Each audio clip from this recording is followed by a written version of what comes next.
right now too is like I had to get a bunch of I had to call my old employer about shit for tax stuff, and there's no one to fucking talk to physically, like in person. There's no fucking human being to talk to, so everything's automated, but it's like really shitty. And you're like, yeah, no one's talking about how everyone's like, oh, it's gonna kill us and Skynet, and you're like, a lot of this stuff's also really fucking poorly implemented on like a small scale. Yeah, all that. It's not well maintained. No, like that's the issue, is the fact that like we were talking about it. I think it was the last episode, but we were talking about like, oh, it's just 3 easy ways to do this, and like it's just this easy, and just click here and just do this, and it's it's never ever easy ever.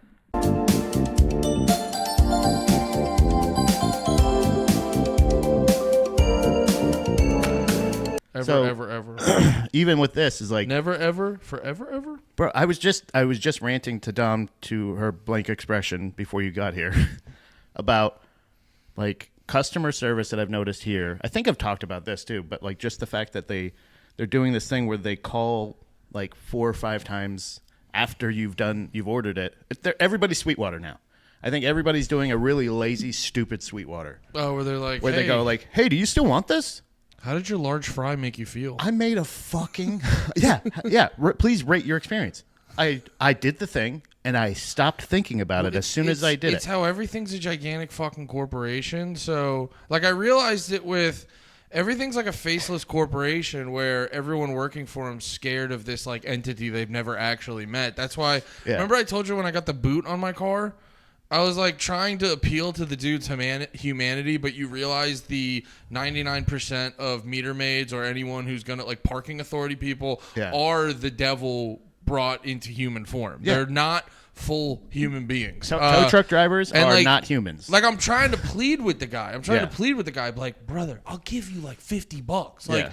You know what you're doing right now sucks ass. You know you're being a fucking dickhead. Yeah. Like it'd be one thing if like he drove, because like I told you the boot got on there within seconds. I was in that fucking restaurant for a minute. Yeah. And it'd be one thing if he like drove around the block, maybe looked once or twice. Oh, car's still there. All right, man. Looks like you're trying to park here overnight.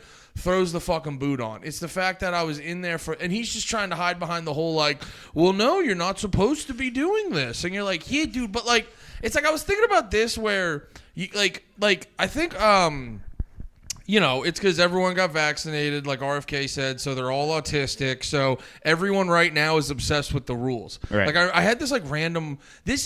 I remember this moment when I was a kid where it unlocked a thing in me to look at the world slightly differently, where I started realizing everyone's obsessed with the rules, because I was arguing with my dad about a rolling stop. Where it was like, you go up to the thing, you kind of drift, look, there's no fucking cars around you, and then you keep it moving. And he's like, no, you have to stop there. And I go, but there's no cars. And he's like, yes, but the stop. And I go, but nothing happened. Yeah. I got to tell you, at this particular thing, I get what your dad is saying. I understand what you're saying. Because everybody's done a rolling stop. But legally, yes, that's a legal thing. Somebody could. Now, if it's the spirit of the law versus the letter of the law, then somebody would be like, well, yeah, it's 1 o'clock in the morning. There's nobody here. But the reason, and I learned this from Reno 911, that it's the top authority on law. It is. When you get to a stop sign, it's instead of 1, 2, go, it should be 1, 2, no. Oh. Then you can go. You're supposed to stop for 3 seconds. I actually never even thought about it that way. Yeah, it's just that, but it's also thanks, Matt. But it's the fact that like if for some reason in those 2-second stop, if you hit a homeless guy or somebody that was trying to cross the street, like if you go, but I understand what you're talking about. As you're rolling up to the stop sign, look around here. Yeah. It should be the spirit, not the letter, but I do understand what you're saying. No, that's kind of like I've seen people do that with stop lights here though. That's why I'm like. That's kind of like my thing with a lot of stuff where I get it like. Yeah, no, I don't know. I've never heard it that way, actually. It should be the spirit, not the letter. Yeah, because I think more people should go through life living by the spirit, not the letter. Yeah. No, I mean, it's But we all have to be on the same page because this is the problem. This is what happens in hockey games. The refs put the whistles away, let the boys play, and then all of a sudden there's a bullshit tripping penalty that the guy obviously dove on. Everybody can see it, but the guy's like, no, you know what? I gotta follow the rules. No, that's why you gotta. It either has to always be spirited away, dude.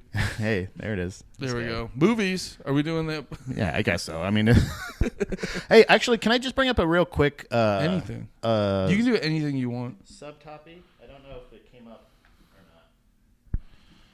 Oh yeah, I have it right here. Okay. So there's a thing that I pulled up. I don't think I sent this to you, but I saved it on X. I almost called it the other one. I dead named it. But there's a. Hey, I still type in. I literally will not type in x.com. I don't know why. I don't get like this. You know me. Like I'm a very like live and let live on a lot of things. Like I'll give you my passionate on a lot of shit. Oh, brother, you, Lemaire, Nate, I think a lot of things you do are fucking retarded and piece of shit behavior. Yeah. But you're my friends because you're fun people. Wait, piece of shit? Yeah. I'm a piece of shit? Oh, my God. The fact that you're asking me. No, I got to tell you, there's a genuine shot. I definitely do dumb things for sure, but I didn't think piece of shit things. I don't know. Don't fucking think about it. But I'll take it, yeah. No. I am Grain a very... No, don't get me wrong. If we're having a fun-spirited debate, I'll get loud and passionate. But you don't get too lettered about it. Truly, at the end of the day, I am a very like live and let live guy. I'll give you my opinion about it, but as long as you're not affecting my day, that's why I like the libertarian shit so much. As long as you're not fucking my day up, have fun. Are you fucking a kid or raping a lady? No, have a great goddamn day. Yeah. That's how I look at it. But I do have this is where we get along. I do have some sticking points. Yeah. And there's just something about Elon changing it to X. Yeah. I just go, fuck you. Mm-mm. If I type in twitter.com and the fucking website comes up, I'm typing in twitter.com. Yeah. It's just like, I don't know. I'm getting, don't get me wrong. I do like the idea of Doge making the government smaller. I like that Elon made Twitter more freedom of speech, yada, yada, yada. But all this extra fucking shit where he's like, oh, I need to get everyone to Mars because the world's not going to be populated. It's like, oh, okay, so you want to be fucking God Emperor Doom? Yeah. You know what I mean? Like, fuck off. This whole thing where Elon Musk, just because he's... I'm gonna turn into fucking Bill Burr right now saying free Luigi. Like this whole fucking thing where Elon Musk just gets to like make the whole world his personal D&D game just because he's a fucking billionaire. Fuck off. Stop jerking the guy off. I don't want to fucking... So it was just this little thing I can do in my own personal world where he's just like, because he wants to make the world in his image, so he calls it x.com, and he's like, that's really fucking cool. It's actually the gayest thing ever. So really I'm going to type in twitter.com, and when twitter.com doesn't pull up, I'm going to go start a fucking Threads account. Suck my dick. Yeah. Somehow the little tweeter, little bird, little thing is less lame than fucking x.com. Dude, I mean, that's my biggest problem with him. The tech is cool. Yeah. It's his it's like...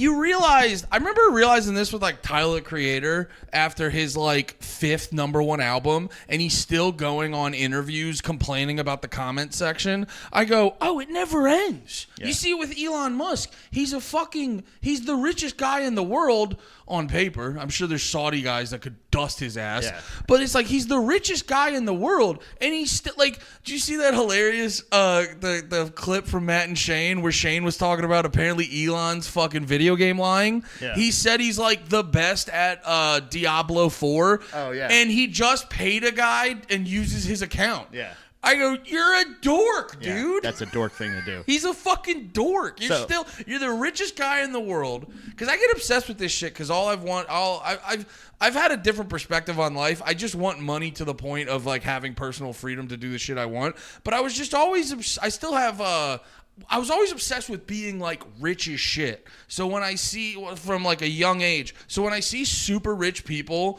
still like, you're still doing this bullshit. You can do whatever you want. You're worth $400 billion. Yeah. And you're lying about being good at Diablo 4. Yeah. You suck ass. Well, it's about the fact that I think who else brings it up?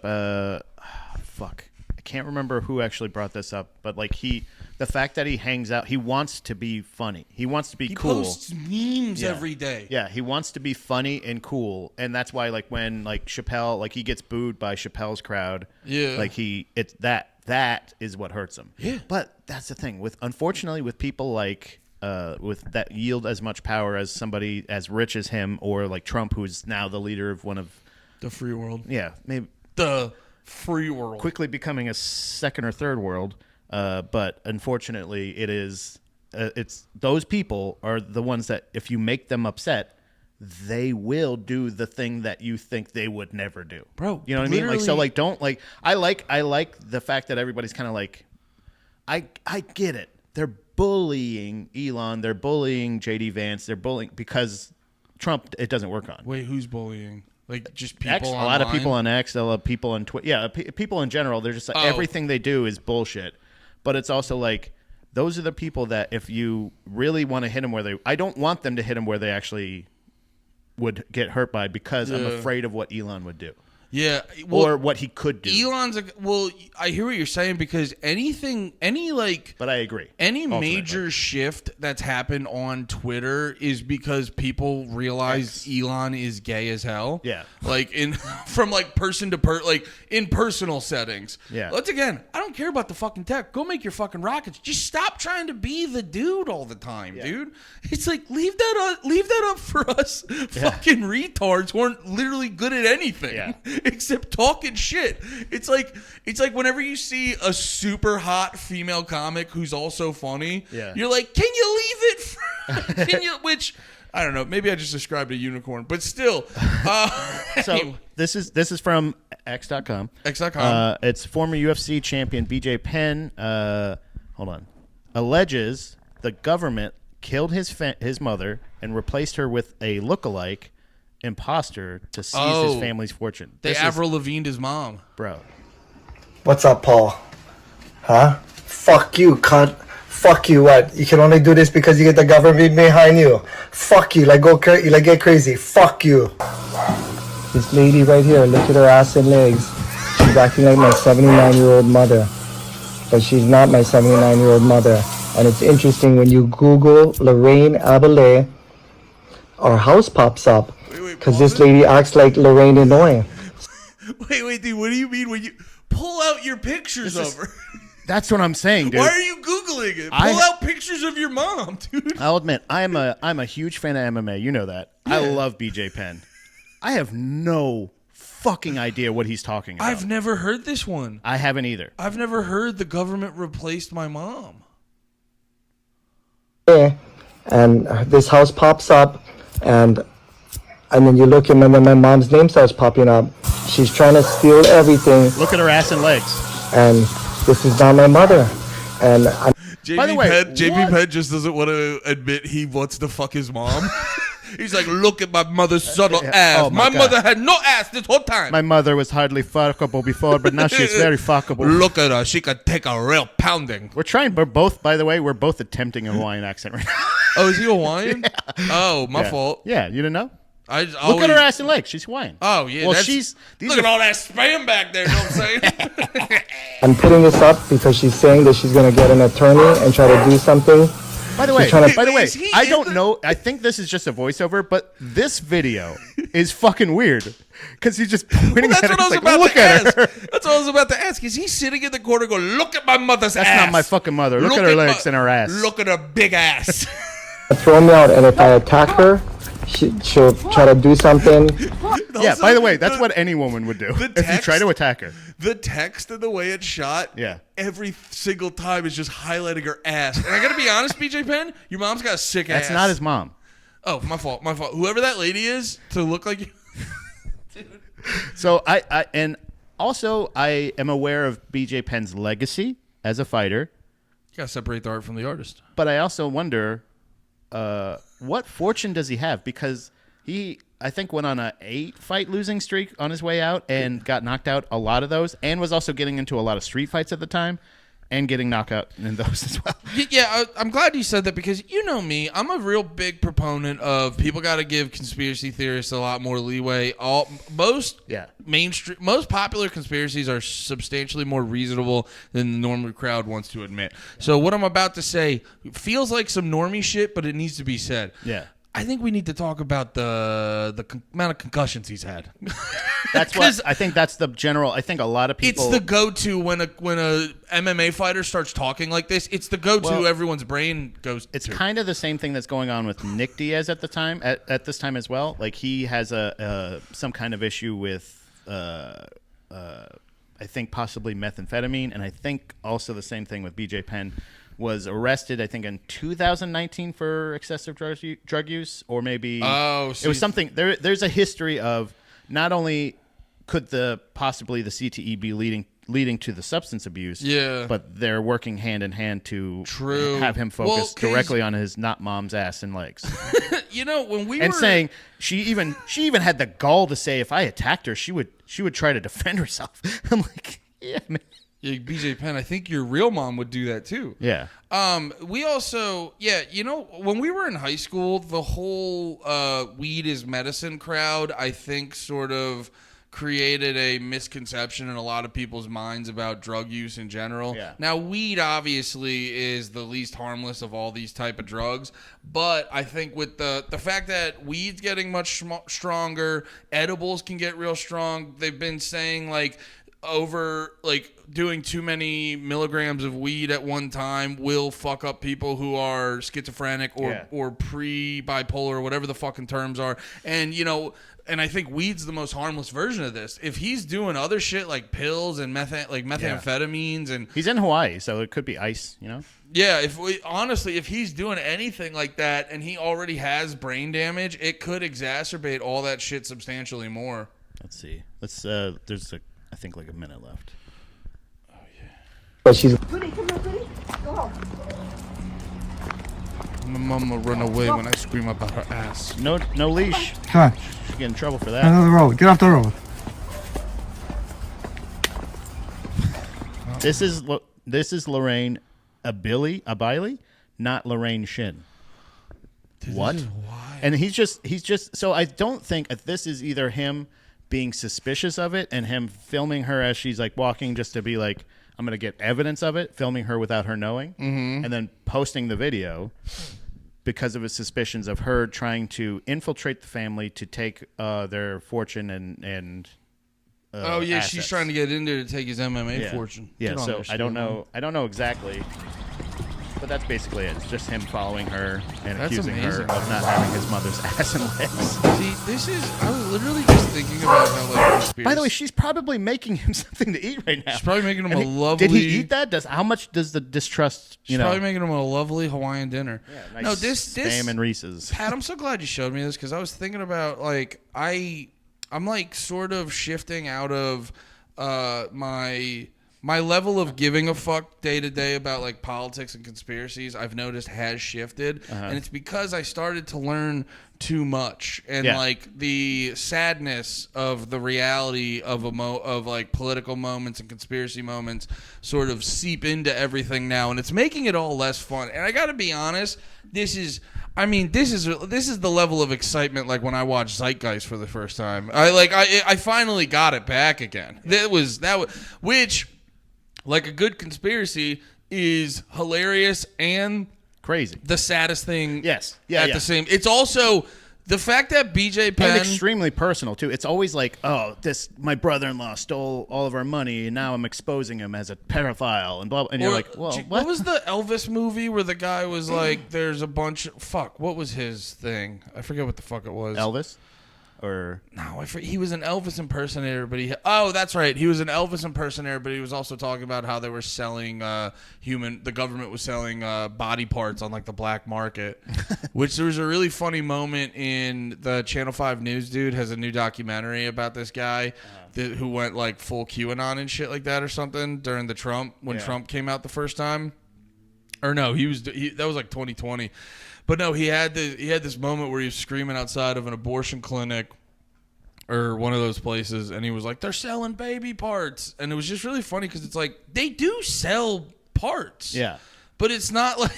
But they're like... It's because it's the same way they sell shit for stem cells and research and shit like that. It's like, what are you going to do? Just you're going to do all that? They're also not hiding it. Like, that's the thing. Is like, you're exposing something that is not hidden, but it is still one of those things. It's like saying like they just they just fucking burn these bodies like at a cremation place. It's like, yeah, we knew that, and that's like we understand the process. We just don't want to think about it. We don't want to think about that. I've talked about this before. It's always about giving it a spooky reframing. When Lemaire did the five funny females in Philly, which say that 10 times fast.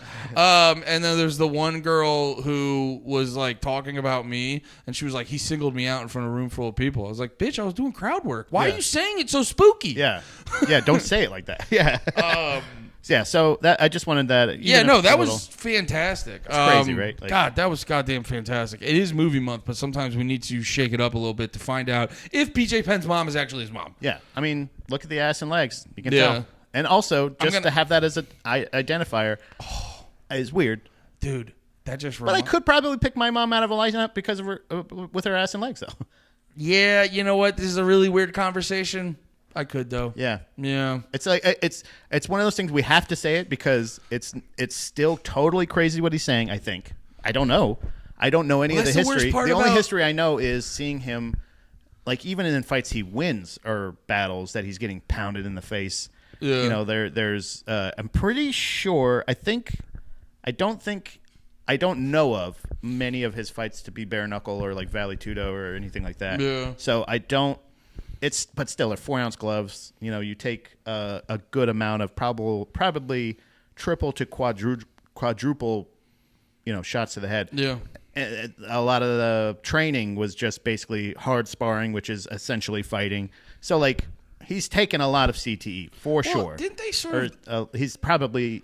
I would say I could attribute most of this to possibly CTE. It's mixed the with most drug likely. use. It's the most likely thing. Didn't they sort of downplay the CTE MMA fighters get because compared to boxing, it's substantially less? Yes, but it's still like you still get punched in the fucking head. It's still combat sports, and it's also still like there's training mishaps. There's like in a fight It doesn't always matter the amount or the accumulation of CTE. It's the injuries. So, like, one of the last times that I personally saw him get knocked out was in a fight outside of a strip club in Hawaii where he gets punched. He gets knocked out by the bouncer. And that's where his mom got switched out at the strip club. Yeah. He's like, wait a minute. Where are all these asses and legs? They just shuffled it. Mommy, wait, which one? But he got knocked out and his head hit the pavement. So, like, it could just be, like, that's the one that did it, like, kind of pushed it over the edge, or it could be the accumulation. But either way, dude, our best goes out to hit BJ Penn, his mom, her ass, and legs, wherever they may be. Dude, that reminded me. I was at Central Market, and you ever, because, like, there was a lady where, because I got to give it up to BJ, all respect to BJ Penn. Your mom or whoever that lady is, whoever that broad has is, a sick ass. Yeah, it's actually a solid ass. But like the rest of her was mom. Yeah, and I saw that at Central Market yesterday. Yeah, this lady, dude, was all mom, but she had the biggest honkingest tits, and like, dude. It was they were so big, and she was wearing such, like, not a bra, like, I could see the shade to her nipples. It was crazy. And the way she was just in the produce section, like, pushing her tits out, I legit was like, oh, there's a hidden camera here. There's a hidden camera of me, like, looking at some honkers. Yeah. But yeah, it was crazy because I saw her. I was like, damn, this lady's hot. And then I was just like, no, I saw her later in the parking lot. Whole body, and no disrespect, great honking tits lady. Whole body was mom. Yeah. And it was like, oh, I was just getting hypnotized by the fact that she had big honking tits and no bra and a wife beater. That's why it felt like that's crazy. Yeah. That's why it felt like a setup. Yeah. Because it was not like a subtle no bra. Yeah. It was wife beater, no bra, big honking tits. I go, I'm on TikTok looking at her tits I was gonna somewhere. say, is it either? It could be either a weird thing that, like, one of the things that, like, Nate sent to, or, like, maybe is she freshly jizzed on or something? Is it a weird fetish thing, or was this more of a I'm out of the house, I don't give a shit what I look like? So I was doing mom thing. I was doing Instacart, and someone wanted, like, one of each piece of fruit and vegetable at Central Market, and so I was in the produce section for a while. Yeah. And this lady was just there for a while too. Yeah. And I'm like, there's got to be a camera somewhere. So just wait, guys. In the next month or two, there's going to be a video of me caught on camera live looking at some honkers in fucking Central Market in Austin, Texas. Yeah. I mean, honestly, it's a weird thing that, like, I think gets misconstrued every once in a while. It's kind of like how, like, every once in a while your lady kind of wants you to, like treat them like meat. You know what I mean? Like, oh, dude, I literally did that today. Yeah. She was rock. Sorry, I'm just horny. Were you now. at Central Market? No, I was just thinking about my wife got me horny before I left. Oh, piece of shit. Well, she was wearing fucking shorts, and she never How dare wears she? She never wears shorts. I know she never wears shorts, and she was like sitting, so like the thighs were pushed out, Yep. and I like usually I'll do something like sexually aggressive, and she'll be like stop. Yeah. She wasn't doing that. Yeah. So I was like, Are we going? I'll just keep my. I Is was this a like, green light? I'll be late to the podcast. Pat, it's gonna be 2:30. Pat, it's gonna be 1:35. Sorry, I gave you too much time. No, this is so funny. Pat, I'm gonna be there at 2:30. 2 seconds later, Pat, I'm gonna be there on time. Oh shit! Sorry you didn't get to do it. No. We fucked. Well, no, because like every time I do something like that, she pushes me away. She's like, "Stop!" Yeah. And I was like motorboating her junk.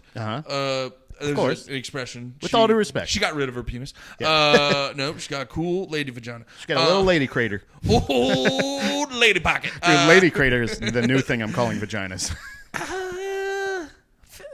It's the alliteration. It is good alliteration. It's but not alliteration. Should it not be Should it not be the asshole though? That is more crater ass. Yeah, right. But it's not exclusive to the lady. You could call it the sissy swamp. Yeah, that actually sounds like trans pussy. Anyway, let's move on. Island of Dr. You're horned Moreau. up. You're definitely going to find some lady craters and sissy swamps on the island of Dr. That's Moreau. Right. We covered. I actually didn't even get a chance to get like the budget and like shooting things because of the amount of shit that happened. This definitely feels like a finale for Film Month, but we still have one more day. Yeah, I'm excited to get into this because I watched the movie, but I didn't have a lot of time to get into like the behind the scenes and shit. Oh, brother, I got a couple notes on the movie, and I got notes for the rest, and like shit that I was like, I definitely left some stuff out. Well, why don't we talk about the actual movie real quick, and then we can like really. It's the 1996 version as well because there are 3 adaptations. Wait, can I read you, dude? I had a day yesterday. I can't text. Yeah. Oh, bro. Do you want to see what I said? So I wanted to ask Pat. You were unhinged. Like I thought you were fucked up. I did it in 2 different group chats. Yeah. Just with you, and then the group chat with Lemaire. Yeah. But I go. This is what I text Pat, going, he'll know what I mean. Yeah. Were the 77 movie not the 96, right? No, yeah, I said were, W-E-R-E. I go, were the 77 movie not the 96, right? And I'm like, I literally, I tried so many times, and I went like this. I went, huh? Like, legitimately, what I typed, you know how, like, when you go, like, oh, you got a legitimate LOL out of me? You legitimately got, like, I was this emoji. Huh? What the fuck are you talking about?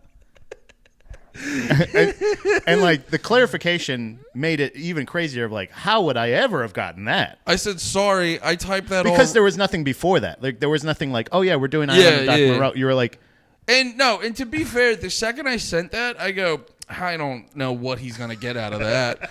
And I go, sorry, I typed that all retarded. The movie we're watching, there's one from 77, and then they remade it in 96. Which one are we watching? Yeah. So, yeah, this is, it is, as far as the film itself, the movie, the adaptation. Wait. Sorry. And this is the last part. Yeah. Yeah, the 96 version is the one. And then I'm trying to be funny going, I almost watched the 77. That would have been a big doom, because that's like a joke we do. Yeah. This is what I type. I go, okay, cool. Glad I asked. Wanna... Fucking Christ, dude. Yeah. It's so brutal reading it out loud. I was explaining to Dom earlier the corrective text. I've spelled so wrong that they have no idea what I'm doing. There's an update, by the way, that is making it so much more annoying to type. When I would put in Brando, and it goes, oh, you meant Brandon's, right? And I was like, no. But I typed the word Hoke, H-O-K-E, which I don't think is a word. Yeah. And it goes, got it. Yeah. It did not, and I go, no, I meant home. You know I meant home. And then every time I tried to type Brando into my notes. It's like Brandon. Yeah. No. You know how like whenever people type fucking, it always changes to ducking? Ducking or like. Does your phone do that for like gay and stuff like that? No, not necessarily. It just autocorrects to Andy. But that's just because you preset it. Yeah, they're like, yeah, we know what you mean. I noticed it never autocorrects gay and retarded, and I go, did I like break the system? Did I type it so often that I just it does it? But what's the other one? Oh, so Pat goes, oh yeah, the 96 version is the one, and then this is what I type. Okay, cool. Glad I asked. Wanna gonna watch the 77 one? That THST, that works have gotten a doom. I'm just like, dude, what the fuck? Yeah. My problem is I'm glad to know that it might just be whatever the update was because it's been fucking. Nah, it's always been like this. Steph, I was telling Steph, I wanted to something about wanting to write a thing, and she just goes, well, she's like, I can spell check all that for you, and I go, what? She was like, sweetie, your texts are rough. She's like, I know what you mean. No, I just type I have the thought, I type it, and I hit send. I never check if it's right or not. Yeah. And I don't know, because it's a mixture of like fat thumbs and the fucking just the one thumb typing. Yeah. Sorry, I'm just. But yes, so Pat can speak Andy, so he was able to let me know we were talking about the 96 version. Yeah, this is it was overall, I think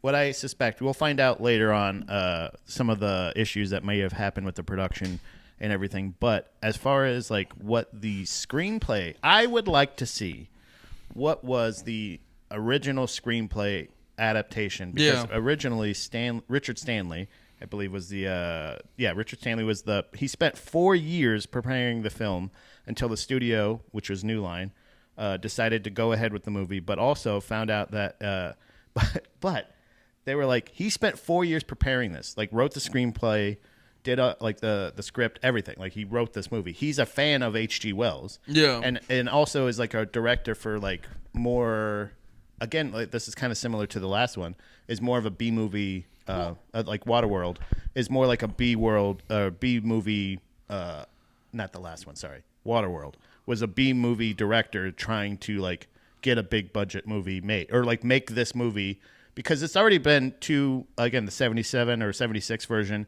There is another version of this movie before that. So there's been 3 major movie adaptations of this. That was a part. Oh, I do have to give a shout out to Tubi, because one, Tubi had the movie. Yeah. And when I was done watching the movie this morning, they were like, do you want to watch the documentary about the making of it? And I go, I also want to do that. So I saw like the first half hour of that. And in that documentary. Was that the 2014 one with by Richard Stanley? It was called Lost Soul. Yes. That's his version of it. Yeah, because he got fucked up but he spent 4 years making this. Yeah. And they're like, yeah, this sounds like a great movie. We should make this.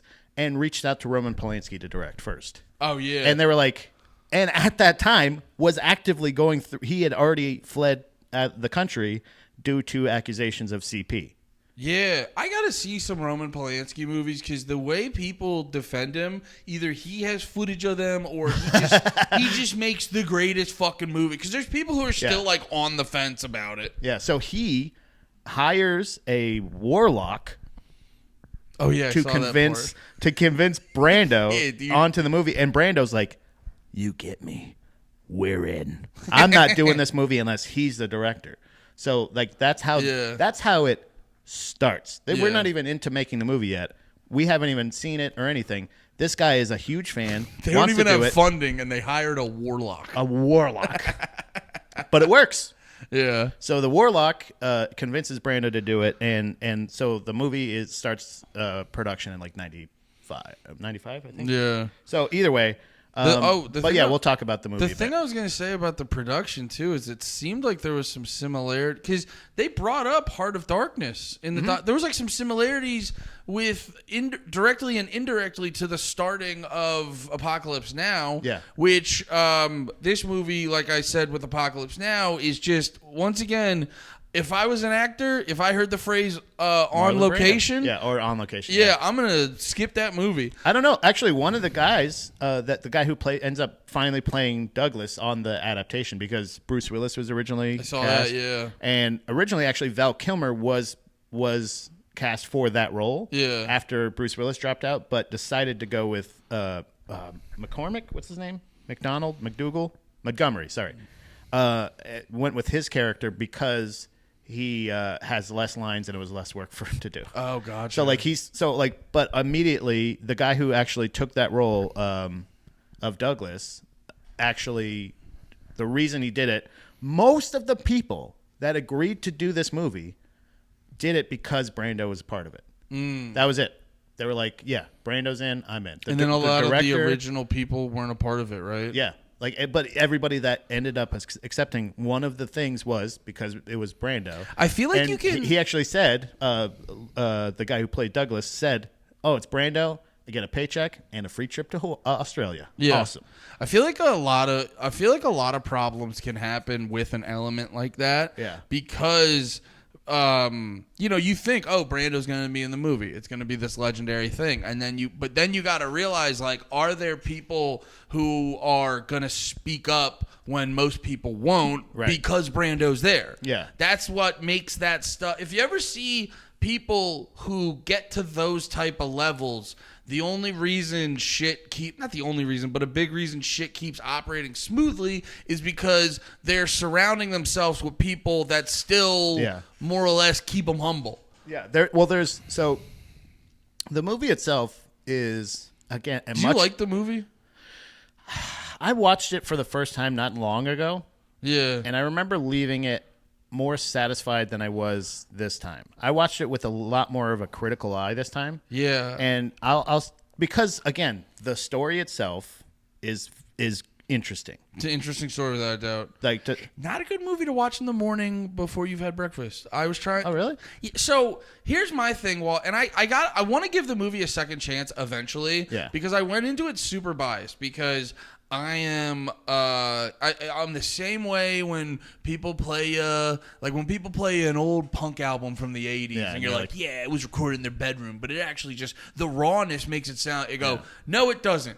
I like production. And I got to be honest, and it may just be movie month, but sci-fi just was, visually speaking, sci-fi just wasn't hitting in the 90s. I got to be honest. It's hard. And the whenever I see people in big animal or animal outfits, whatever you want to call those things they Costuming. were in. Yeah, whenever people are in animal costumes and it's just very obvious it's people in costumes, it takes me out a lot. So I was not very gracious for this movie. There was a couple of one of the guys, there's a German actor that was involved with it that played one of the sons. It was, I got it right here. Let me get that cast back. There it is. So the guy who played, I think, where is it? Marco Hofschneider. Mm-hmm. Emling, I think his name is. But he's like one of the sons in his little, it's like when he's introducing his Veruca, or what's her name? Veruca Salt. What's her name? Veruca Bulk. That's it. Her and then the other hybrids or whatever. Yeah. One of those actors, he was his makeup looked just so bad. Dude. It looked like it was and I don't mean this to say it was I just meant it felt like it was a placeholder or a Halloween costume. It just looked some of them looked a little bit better or let's say more convincing. Ron Perlman, you could still tell it was Ron Perlman, who was the hyena. He was one of the original ones that he took out his tracker thing. Was he the one that got Val Kilmer spooked at first? Yeah. Okay. Yeah. So, quick sidebar. Val Kilmer, I was talking a lot about how thick he is. Very lean.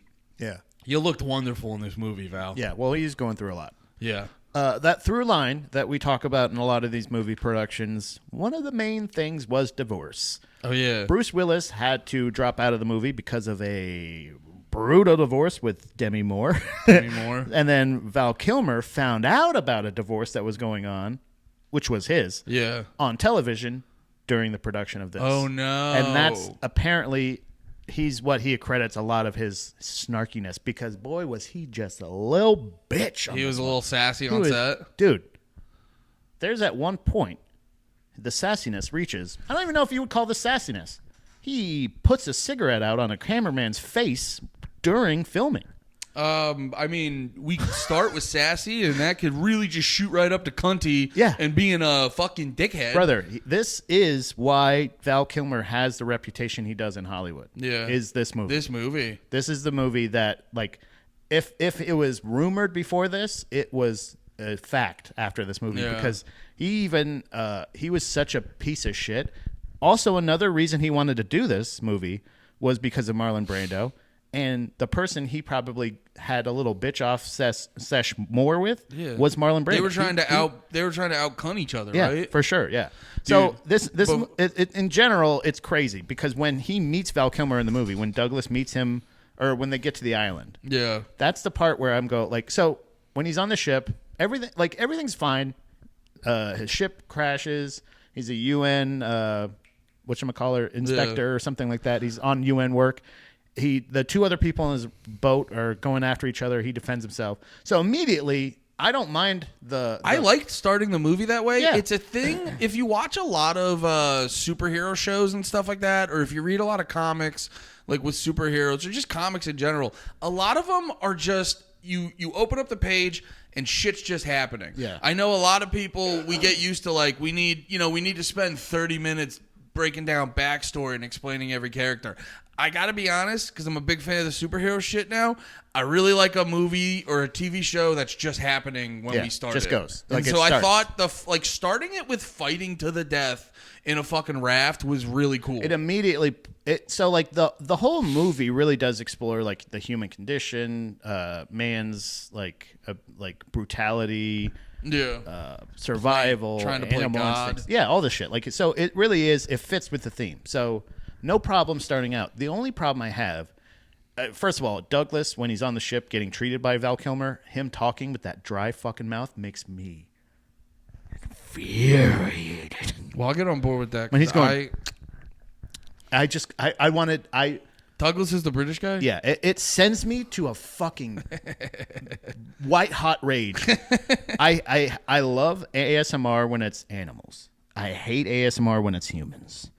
I don't understand that, but it's one of those things that little mouth. You want to open up another layer of hell? Yeah. There's food ASMR. Yeah. I found it one day. It makes me furious. Mukbangs. I want to napalm. Well, that's not the right. Dude, if you see someone, that's so funny. I use napalm. No, I was just laughing that you said mukbangs. napalm because I was thinking of an Asian kid I saw doing a. That's why I didn't like. I said mukbang and then I didn't meet. There's no correlation. I remember I found out about it. I was watching a video. It was an Asian kid and he was doing like Wingstop. Yeah. And dude, when you see the black latex gloves come out, you know some freaky shit's about to happen. Yeah. And geez, I don't know who's that for. I understand the mukbangs are some subtle sexual thing. So to want the like audio cranked up on this dude eating wings, dude, whatever's going on, man, please get help. I hate it. I'll get on board with any shit talking you have. I don't know on the British guy. I don't know what it was specifically. I hated the second he started talking. Yeah. Every fucking moment. Because he was also... There's this thing in movies where, like, main characters will be flung into the weirdest situation of their fucking life. Right. And they'll be kind of loud and bitchy the whole time. I'm sorry, brother. Like, you know me, I'm one to speak up. But if I get saved by Val Kilmer and I get brought into fucking Animal Experiment Island, I'm not gonna be barking orders right away. Yeah. I'm gonna realize I need to catch whatever this vibe is so I don't die. So I can get out of here. So I can get the fuck out of here. Right, because I feel like every other person that gets to this island gets turned into one of these sumbitches right here. And I don't want to be that. And I work for the UN. That's the point. That's where I go like, okay, I understand his like reaction to this of like, holy shit, I'm working on negotiating other shit. This is going on in nations. so he goes out and like I said, that's whatever. It's the part where like I would understand a healthy amount of like speculation, or because at one point Val Kilmer does bring up the fact and he's like, a lot of blood on that boat. And then you're like, oh, I can understand what it would look like. You can't trust me either. Everything's on the up and up. It's until the point where he snaps the rabbit's neck in front of him. Douglas does not react properly, in my opinion. Do you remember that part? He's bringing all the rabbits over to the thing, and he's like talking to him. He's like, "Yeah, what's going on? It's kind of weird here." And then he was like, "Yeah," just does that. Like, he just kind of goes, "Ah." It's like that's I feel like if you are having suspicions, that's a huge red flag, and you should be like, "Hey, man, what the fuck? Why'd you do that?" Well, that's a moment. Why did you just kill that rabbit? Like, I remember one time. Oh, and to speak to not liking him talking or anything like that, all of the scenes that we were seeing, at one point in this movie, this production, the director is changed. The director who worked 4 years to do it, they switched. And that director was apparently beloved by the cast and crew. And all of the footage that he shot was not used. So everybody... none of it? None of it. Okay. So they completely scrapped everything that he filmed. Yeah. And all of the footage we're seeing is after the toxicity has set in. Because when he got let go, everybody's like, what the fuck? Even Baruch Assault, whatever her name is, whatever the fucking Bulk. I love her. I love her, and I had the Catwoman. Or she ends up being cat hybrid. Okay. I was like, is that fucking the literal Catwoman? I know who was Catwoman because it created one of my favorite clips ever. Yeah. Anne Hathaway going, "Oh, you're such a forward young man you are." Watch that every time I need to finish. Anne Hathaway. Also, I always try to throw this out there, guys. If you're ever bored, just Google Anne Hathaway School of Rock premiere. It's insane. Honestly, she might be considered a pedophile for this, but it's some good stuff. Yeah, she is a see-through shirt. Yeah, it's. I've never seen something equal parts awesome and insane at the same time. Because you're like, oh, Anne Hathaway's tits, but then you're like, at the Disney movie around all the kids, you're fucking insane, lady. I will give her a little bit of a pass. There is a chance you couldn't see her tits, but the fact that like the camera flashing may have, because you're like, did you just go to a premiere of a children's movie with your tits out? Yeah, it's crazy. Yeah, awesome. But crazy. But for Baruka. Oh yeah, I love her, and I still had to like Google her name to double check. She actually like got really upset when that happened when they switched directors, and she had her assistant rent a limousine or whoever and drive like 2,000 miles away to like away in Australia, but just like just left. And like she just bailed. Every star in this movie at one point or another. We'll get into like all the replacement people. One guy, what was his name? Bruce Willis was dropped out of the film because he's divorced with Demi Moore. Replaced him with Val Kilmer, who just played Batman. He was coming off Batman. Ooh. He was the height of his fame and apparently his ego as well. He accepted because he wanted the chance to work with Brando. Damn. He demanded that his workload be cut by 40% immediately. He convinced the New Line to give him the part of Montgomery because Douglas was too much, but still tried to get out of the film because of creative differences. But then he needed star power. He needed his star power. They needed his star power. Sorry, to bring people to the movie, so they wouldn't let him out of his contract, and it just made shit worse. But there was a guy, Rob Morrow. That was his name. Rob Morrow is not in any of the movie, obviously, but he was originally playing Douglas. But apparently, he was allowed to leave 2 days into shooting after tearfully pleading with the chairman of New Line. They let him out because of how bad the production, like how toxic it was. I always find that stuff interesting. So people hated that. Well, you got to imagine how bad it is. Like we always joke about, I'm trying to think, like we always joke about on Drag the Lake how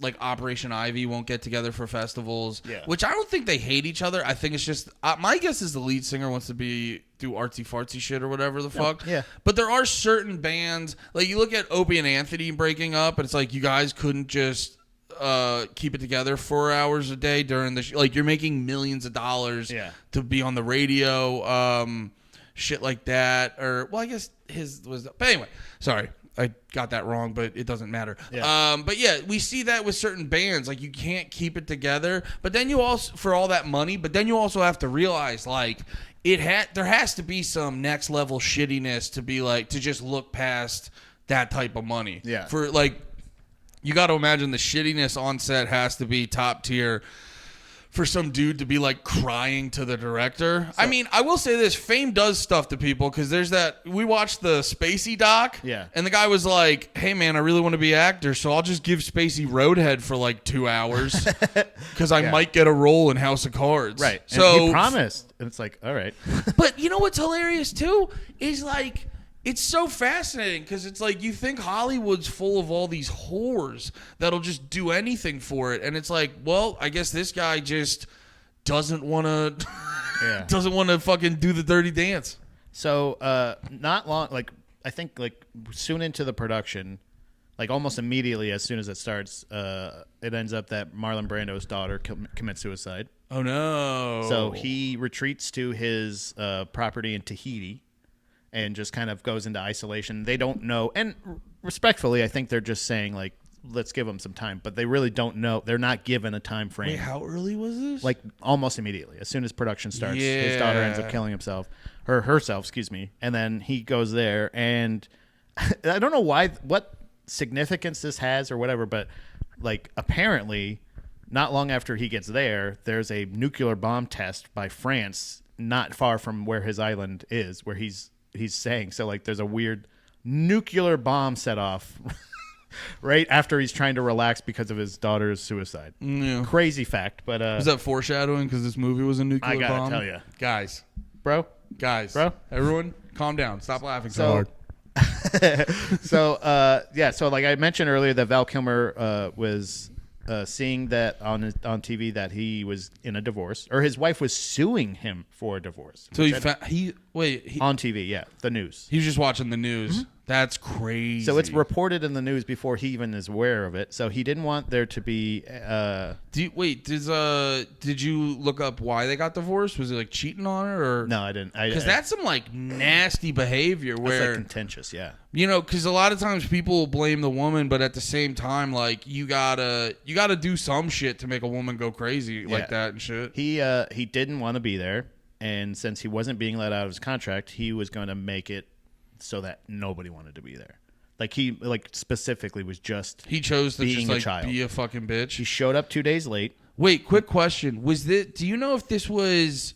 So it was in Australia, but was it in a remote area of Australia? I think it's still near the coast, but it was like again, I think it was 2,000 miles from Sydney. I think is where the lady went. Gotcha. Protest, yeah. So like, hired an assistant to drive her 2,000 miles away in a rented limo to protest the decision. The studio tightened up security, fearing that Stanley would end up trying to sabotage it. Like that's how. Like somebody in the crew, I guess, even joked about burning the whole place down. Yeah, and they were like, they took that very seriously. Yeah, they took it very seriously, and we're like, well, we don't want him to like because it was going that badly. Because when they fired him, they still paid him his full amount and said and they wanted him to fly him directly back to California. They wanted to see to it that he left the country. Yeah. So but instead he just disappeared. Wait, what? He just... Okay, so wait. He makes a joke about burning it down. No. The director is fired. Somebody in the crew makes a joke about, because they're all really upset, but then also somebody does go like, oh, I'll just fucking burn this whole place down. Yeah. And they're like, all right, we're afraid of mutiny at this point. Oh, okay. Because she's fleeing the scene. Ball fucking bailed. The other guy's bawling his eyes out, wants off the production. Val Kilmer's just being a cunty menace. They're worried. Yeah, they're worried about, it's such a toxic environment. Yeah. So... But Stanley instead disappears from the production. He was highly respected and loved by the crew, and it came to a surprise. So, yeah, like I said, Fairuza... Yeah, I got it here. Fairuza Balk. I made sure to write that down because I was like, I don't fucking... Well, because the first word's tough, and the second word's another one you just no one ever says that word. The broad. Yeah. One of the only women in this movie. The hottest Nazi ever. Yeah. So they... they... end up doing that shit. Like it's going nuts.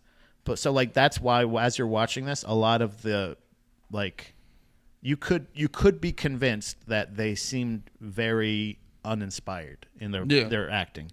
because they were just really upset. I could see that. Dude, have you ever been there when you're like at a shitty show and you just like, I don't care. I'm going to intentionally.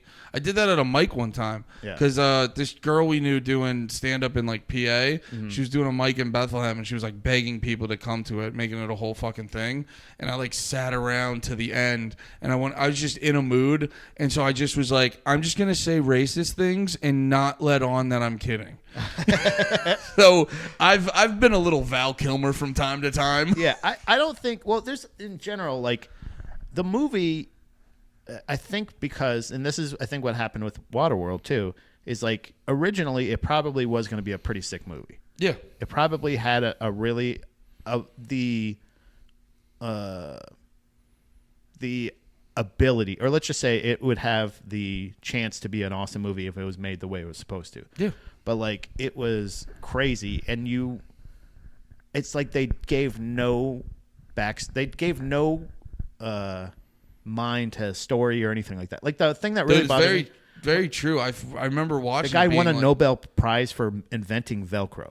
Remember that part? Oh yeah. He said like, "Oh yeah, I saw a Nobel Prize in there." He's like, "Yeah, you got it for inventing Velcro." You're like, "What?" You're like, it's just a silly. That's something factually we can look up. Yeah, and you know also I mean? Like, in the context of the movie, that just feels silly, and it right. doesn't. It makes Brando's character just seem more of like a goofy guy. They don't do anything in this movie. They don't explain why he covers himself in white powder. That was cool. By the way, that was him. He did that. Yeah, he didn't. Okay. That was not his costume. And apparently this is another. I loved it. This is another fun fact. Every single time Marlon Brando's character is complaining about the heat or mentioning the heat or anything, that's just him. That's him. That rules. That's not his lines. He is just saying that. Yeah. So Val Kilmer was actually the reason. So he started. He must have done that a lot because he complains about the heat a decent amount in the movie. Yeah. There's not only there's also I couldn't find it, but apparently there's 90 minutes of footage of Marlon Brando with the world's smallest man on his lap singing songs. Because at that time, the director at that time, which was Frankenheimer, they switched to this guy Frankenheimer, that's all he could convince Marlon Brando to do. They sing songs with the little guy? Yeah. Dude, and I believe and they filmed it, but it's not in like the whole all of that little guy was only supposed to be in the movie for a small amount of time. But like and subscribe. But he was also like Marlon Brando fell in love with this little guy, dude, and demanded that he be in every scene with him. Dude, it makes sense because you're telling me how miserable he was, and he would just not do the lines right and say that it was hot. And I'm thinking back on it, I go, dude, he lit up in every scene with the little dude. Yeah. He was in love with that. You could see it on screen. Their chemistry was unreal. It was electric. Yeah, so this is really funny. So Val Kilmer shows up 2 days late, not knowing his lines. He's difficult and rude with everyone. He would also not take direction from the director. So anytime Richard Stanley would try to give him something, he'd say, "Richard," this is an actual quote, "Richard, directors stand behind the camera, actors stand in front. Oof. Now go back behind the camera." Oh, so it wasn't just the movie was bad. It was like Val Kilmer was being a fucking top-tier cunt. Top-tier dick. Like Christian Bale gets a lot of shit for that tirade. Val Kilmer, dude, even though I think, isn't he dead now? And Is Val Kilmer dead yet? He is dead. And honestly deserves to be dead. Rotten hell, dude.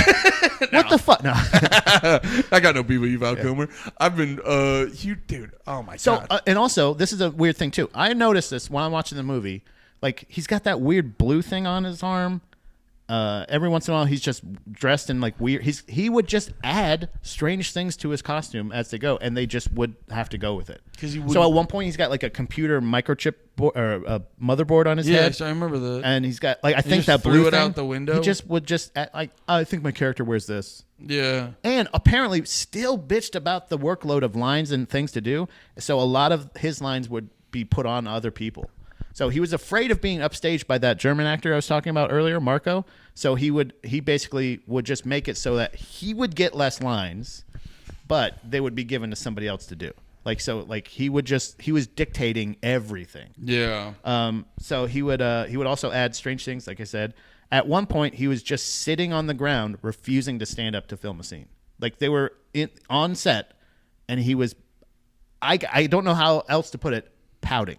Dude, this sounds like a poorly written movie about a spoiled actor. Yeah. Like, this all sounds made up. It seems so hacky. I go, no grown man would be this much of a baby. You know how we talked about Apocalypse Now setting the standard for being for all war movies going forward? Yeah. Essentially, Val Kilmer set the standard of being the hacky, tortured artist, piece of shit, difficult diva asshole. Yeah. So Ron Perlman was... Well, I know if I was Batman, I'd have a... Well, would think my shit wouldn't stink. Ron Perlman is one of the people that took some of the lines that he wouldn't do. Yeah. Like, Ron Perlman was only supposed to be there for 3 weeks of filming, but he was forced to stay for 4 months, and even given some of those lines. Even the little guy had some, like, more screen time, and I don't know how that worked because he didn't talk.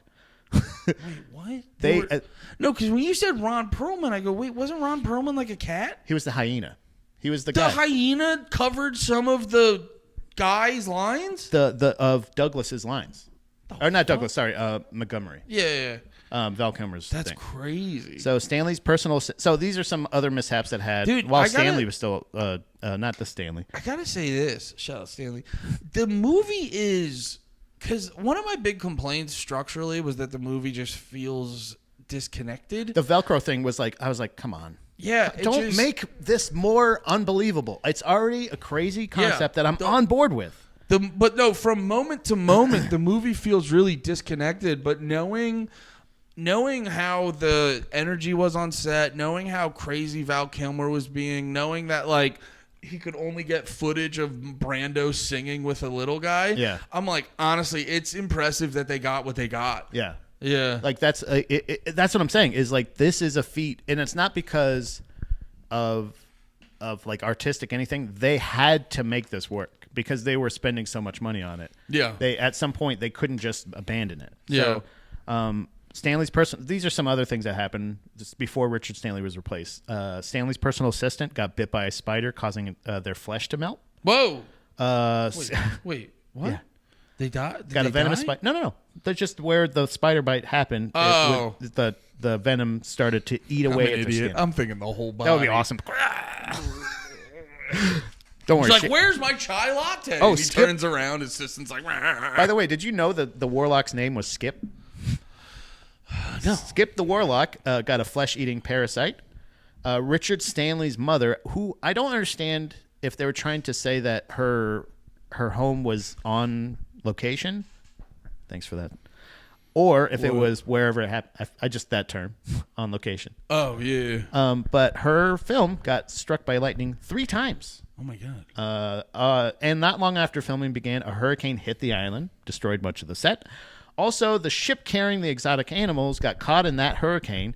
And this is, I say apparently in a lot of my notes here because this is what was reported. Yeah. That whilst Richard Stanley was actively trying to protect a puma that was being, the puma pissed on him.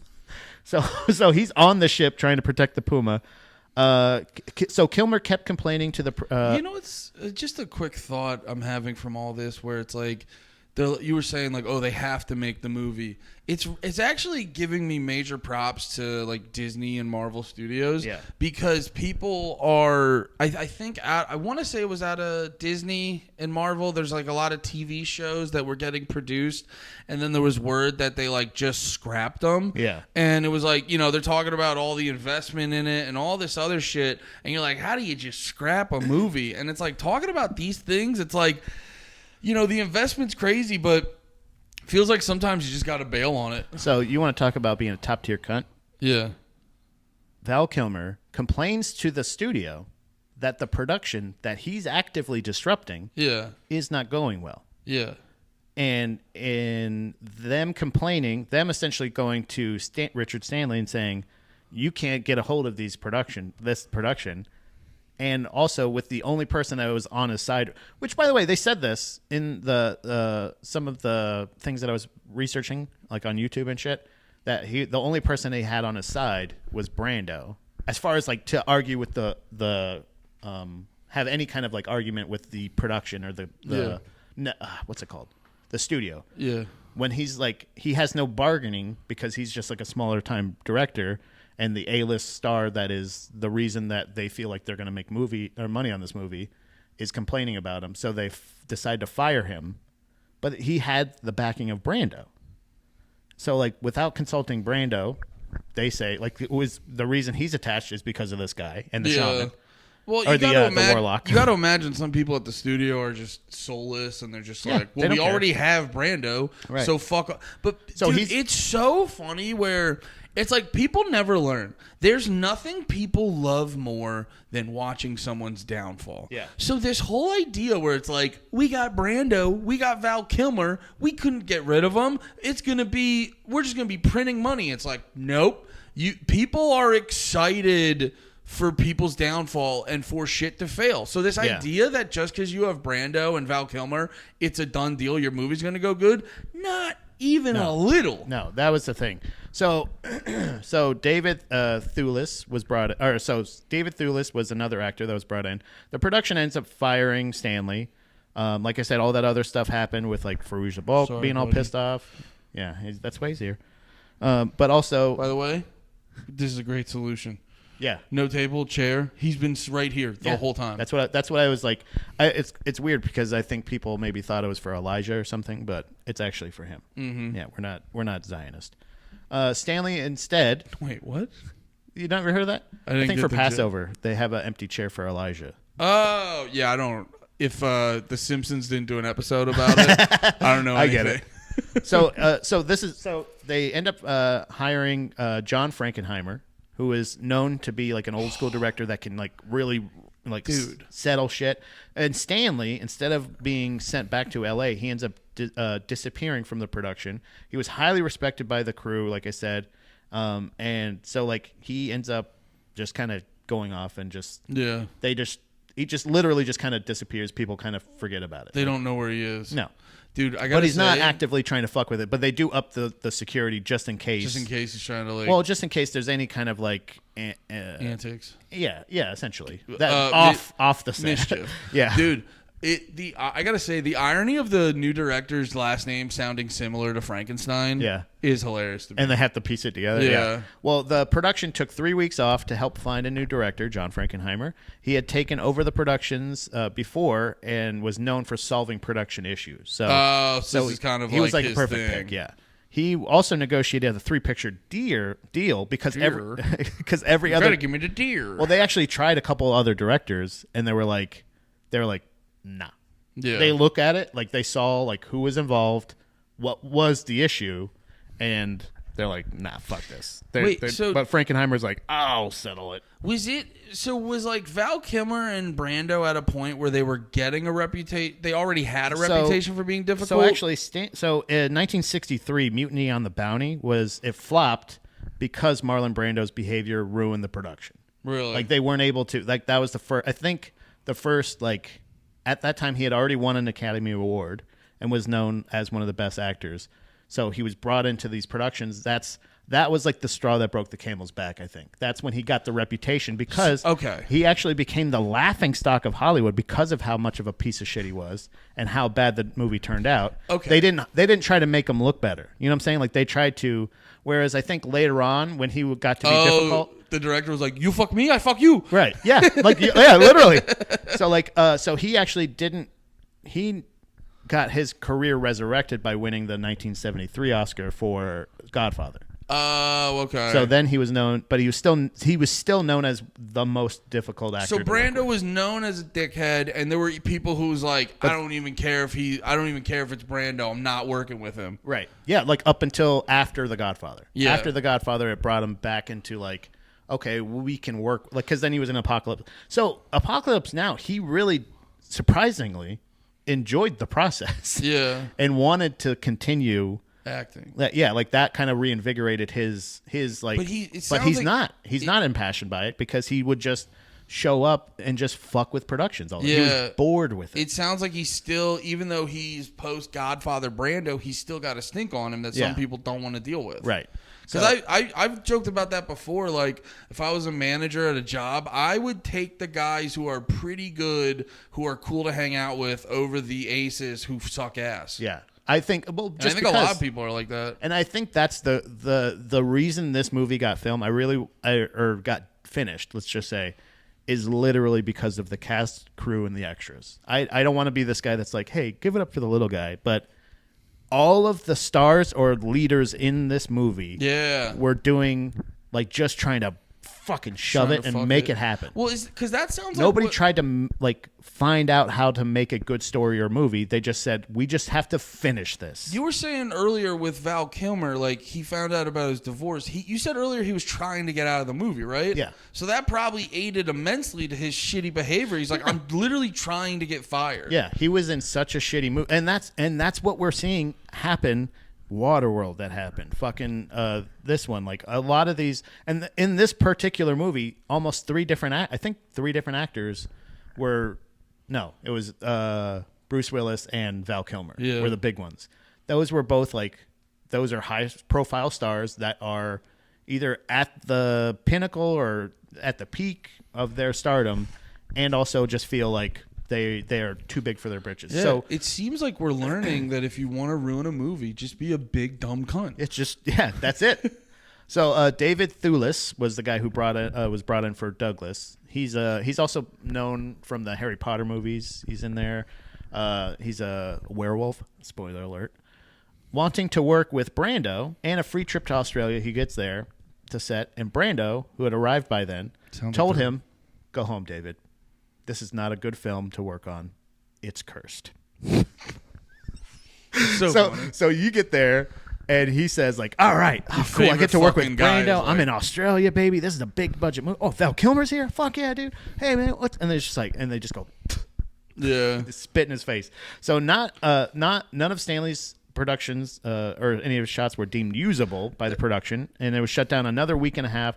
So Frankenheimer brought in Ron Hutchinson to rewrite for rewrites so severe that the screenplay didn't resemble. God damn it! I'm sorry again. It's all right, buddy.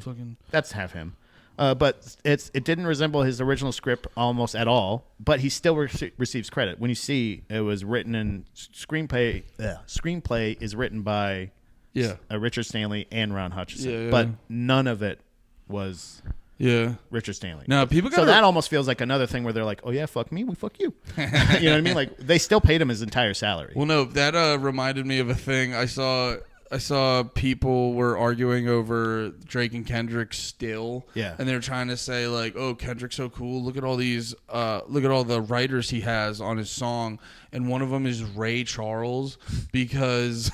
You know, he used a sample. Yeah. So because of the law, he has to put Ray Charles as a writer.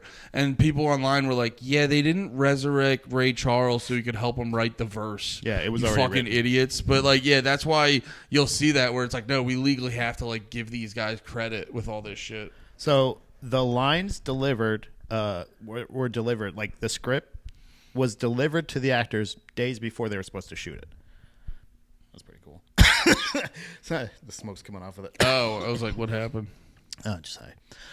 No, there's so like actually a lot of the actors pointing that out. A lot of the actors were left to improvise their lines and also completely rewrite their characters. Yeah. Like how how like a lot of times, especially in a movie like that, you're with Marlon Brando, even if it's fat loser Marlon Brando, you will still have some kind of reputation or an idea of who he is. Yeah. Of I'll connect with him. I'll be friends with him. What do you know? But what do you know? He's in love with the fucking world's smallest man, and he's like, I don't give a fuck. He can't even talk. I like this guy. He's like, yo, look at him. Just put him right in my lap. Look at that. It's so funny. Like, but all these other people are so desperate for his fucking love and affection, and he's just like, meh. He's like, give me the midget. Are you 2 feet tall? But so they had to improvise a lot of it. Dude, I gotta give Brando credit. He was like the only part of the movie I really liked. We're getting into the Brando stuff now. Well, no, knowing Brando was so checked out. Yeah, I'm like, he's that good of an actor. No, he was very good in the movie. Yeah, it was still one of those things. Well, so he made lots of suggestions during the production that helped further the cause of chaos. One day, he showed up to the set wearing a dress, and nobody said anything. He just showed up wearing a dress. His costume was being carried. So when he was being carried outside and all the white shit, all that stuff, that was his doing. That was not part of his costume. I mean, he just did that? He just did that. He just did that, and that's... Did he ever say why? Nope. He never said why he was wearing a dress either one day. I don't know why. Wait, yeah, wasn't he in a dress in the movie at one point? I don't know. I can't remember. I don't know if that was the one that they were referring to, like he wouldn't change out of, or if he just showed up wearing a dress. Because he had weird outfits. Like he had this like thing tied around his head that looks like something Steph wears sometimes. So I don't know if you remember the scene. There's a scene where he's wearing this like big tall hat. You remember that? Oh, yeah. You know what that is? What? That's an ice bucket. He just put it on because it was too hot. Dude. And then they had to make it look like a hat.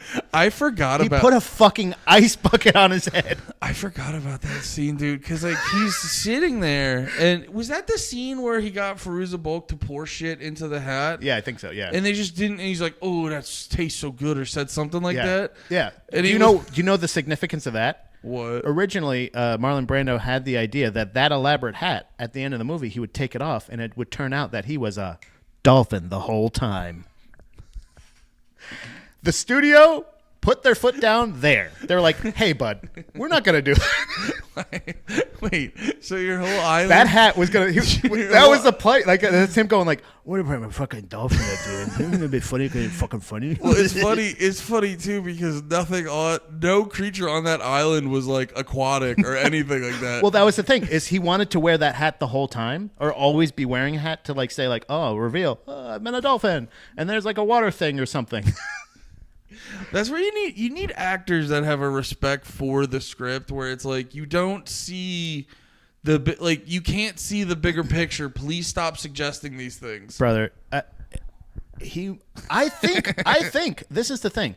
I think if Marlon Brando directed a movie, it would be fucking sick as shit. Yeah, it'd be like an acid trip. It would be crazy. Yeah. But like when he gets on set, he's just like, you don't know what you're doing. So he became obsessed with the world's smallest man, like I said before. Can we what? Sorry, what? I'm just still on that scene where Fairuza Balk pours shit into his hat. Into his ice bucket? And then they don't really acknowledge it? Yeah, because it's an ice bucket. And that's not a part of his costuming. And he just put it on, and they had to wrap some cloth around it to make it look like a hat. So they could film that day, because he's like, I'll film, but I'm wearing the bucket. Dude, I've never...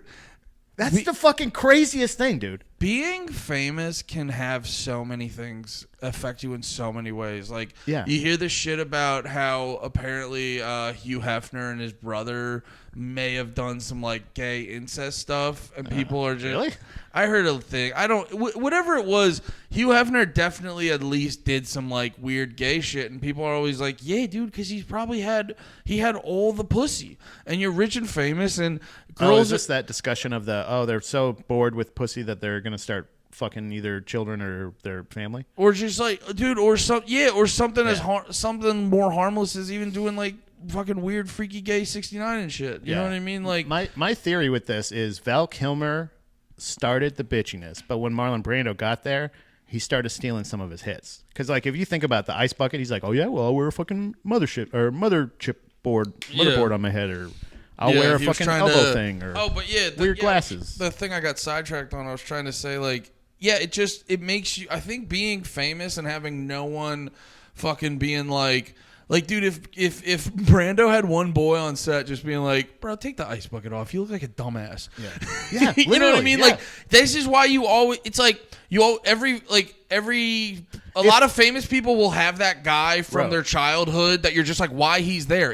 He's there to call him a dumbass he can fucking stay connected to reality. This is what I would think, like, if Marlon Brando was still around, or if I had the opportunity to direct him, I think I would know how to navigate him correctly. What's your move? Get in with who he loves. Get in Nelson De La Rosa's ear, his little deformed ear. Oh yeah. You get down, you get on your belly, and you get up to his ear, and you go, hey buddy, tell him to take that fucking bucket off his fucking shithead. Because he was obsessed with Nelson De La Rosa, the world's smallest man at the time, who was originally only smaller guy. Yeah. Well, yeah. Eventually, yeah. His kid is going to be, naturally smaller than him.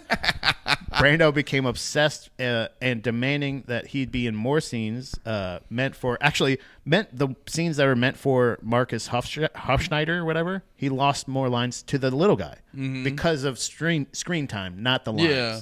So basically, he was supposed to be in it. It's really funny. There is a scene, or there's a part where he's like really pissed off at Veruca's character because of the fact that oh, he never hit you, he hit me, all this other shit. It's funny because I think he actually kind of did have those feelings against Val Kilmer and the little guy, because he's like, you're taking all my fucking screen time and my lines, bitch. So he became obsessed with him. Brando refused also to learn his lines. So instead, he had his assistant, if I remember, I think I said this on the Apocalypse Now episode, but his assistant at the time / translator was, I think, his sister. So she would feed him lines through an earpiece that is clearly visible multiple times in the movie. Really? Yeah. He just didn't learn his lines. He would either ad-lib lines, or he would just have her read them to him, and he would say them. So there's God, what an insane solution. There's, like I said, there's apparently 90 minutes of footage that somebody showed the studio of Marlon Brando singing with the little guy, and because that's all he could do. His antics got so annoying that everyone apparently on the set was not. So there was one actor in particular. Apparently, the antics on the set got so bad that they would not allow one. They didn't say who the actor was, but they would not let an actor carry any type of gun. Oh my! Which is crazy. And they're saying prop guns. God. There's no just in case, we don't want any fuckery, because that's how scared they were of how annoyed people were getting.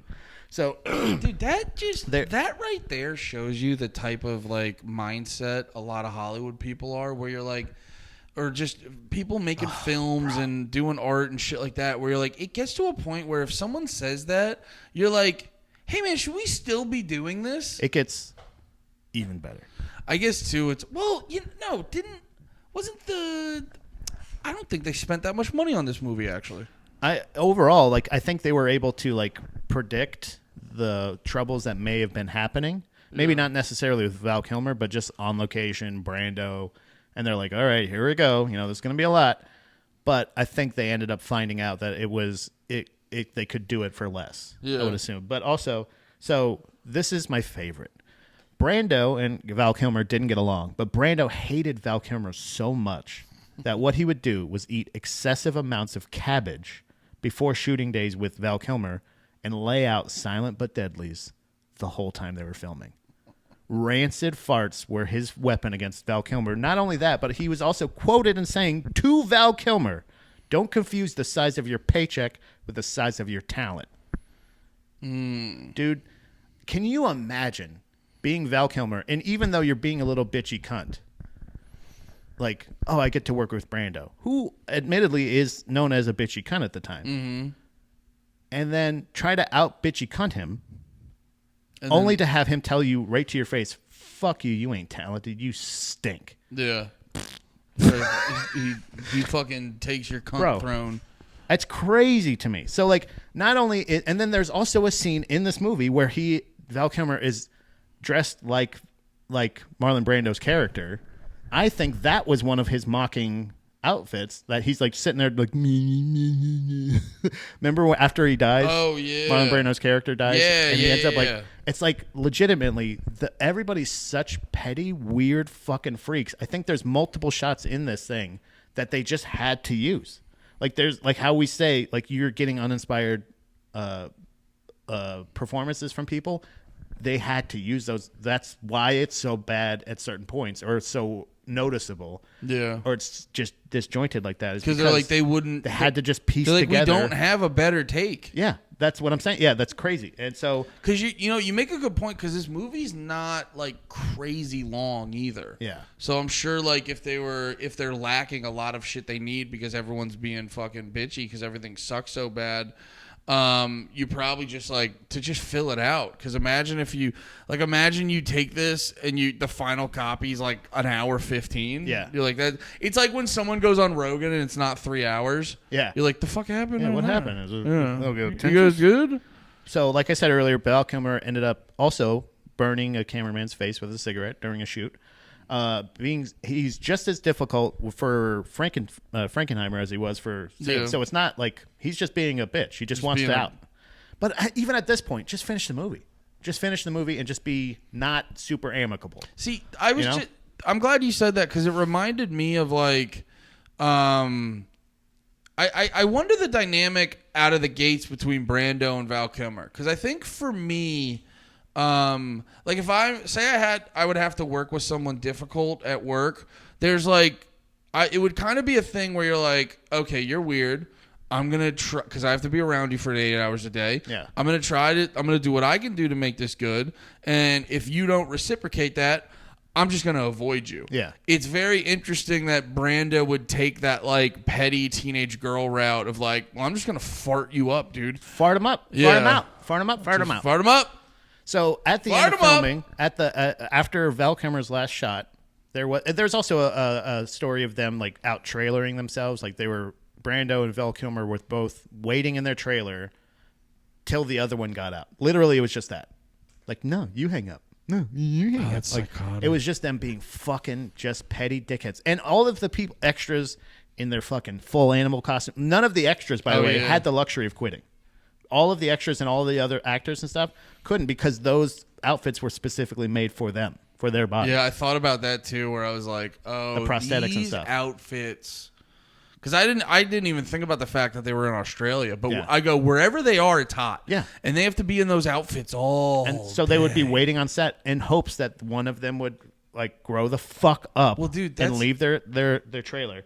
Well, so, that's like we were filming a sketch the other day, and I needed to run up the stairs and do a very physical gag. Yeah. And we did like 2 takes, and I was like, oh, because I gave it my all. I like sped up the stairs, and I was like, oh, I'm winded. And then you like just a little tiny moment like that where we literally took like 10 minutes. And you're in shorts or in pants and like, you know what I mean? Like you're not like comfy clothes. Yeah. And I'm like, oh, but I'm sprinting up the stairs. I have to fall down and do all this shit. Imagine being covered in latex and fur. It made me realize, I was like, just that tiny moment gave me, I was like, not that I didn't know it, but I felt it more, that like respect for all the like little guys in productions. So Val Kilmer, after his last day of shooting, the director said, like, cut, now get that piece of shit off my set. Ooh. Like, no, wait, what is it? What's the actual quote? He said, yeah, now get that asshole off my set. That rules. Was he keeping it cool and waited till, because he's like, I don't want this dude leaving before the shoot's over?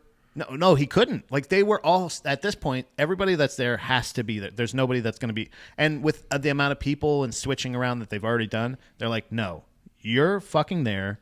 You're fucking there. That's it. Yeah. You were hired to make this work. He just got it done. Yeah. And then when it was done, he said, "Get the fuck out of here." And then even like says that's one of the most unprofessional people I've ever worked with. He was a piece of shit. Yeah, because that like, does. They don't hide any. Like there is literally. He's like, "Fuck you, dude." It sounds like next level beyond just being a little bit moody. So this is crazy too, right? So you remember Stanley just disappeared, right? The original director. Yeah. It ended up that some of the extras and crew ended up finding him. He had just met up with this hippie commune not far from where they're shooting and just started hanging out with them, smoking weed and just chilling. They convinced that he comes back, sneaks back on set as an extra. So he gets dressed up like he's like one of the lower end, like not super specific, but since the crew loves him so much, he said, I needed to be back on set just to see what they were doing. It was like a morbid curiosity. I wanted to see what they were doing to my movie. Wait, so just to double check, he left the set because they're like, you're fired. Yeah. And so then they realize, they go, he didn't like fly back home. Right. He's still there. We just don't know where he is. Yeah. Well, no, I think maybe just like on an off day, maybe during one of these breaks, the crew ended up stumbling on this commune or met some people from it, noticed and saw that he was there and were like, oh shit, blah blah blah. Yeah. I was just and they were probably like, oh, you won't believe it. They had this fucking thing. And he's just like, I got to get back in there. He's in the movie. Yeah. His extra scene. Yeah. He's in multiple scenes in the movie. That's funny. And he actually said, so what he said was he wanted to, so he's snuck in as one of the hybrids, and he he said like he wanted to have, so he ended up even actually he didn't reveal himself until the rap party. He was at the rap party and was like, hey, I was a fucking hyena number 3. Ha ha ha. And Val Kilmer ended up, I guess, after the fact, maybe having time to reflect, like tried to apologize for getting him. And he's like, it's too fucking late. Yeah. Like, fuck you, dude. Yeah. Like, so it was crazy. But like you said, like he wanted just to see. And like you said, the thing, another good thing to check out, good reference for this, 2014 Lost Soul, The Doomed Journey of Richard Stanley's Island of Dr. Moreau. It's on Tubi. Yeah, he made a whole documentary about it, and since then has directed some movies, and also apparently had some allegations of spousal abuse. Oh shit! But we don't know. I mean, either way, the guy was super. Again, we talked about this with Coppola.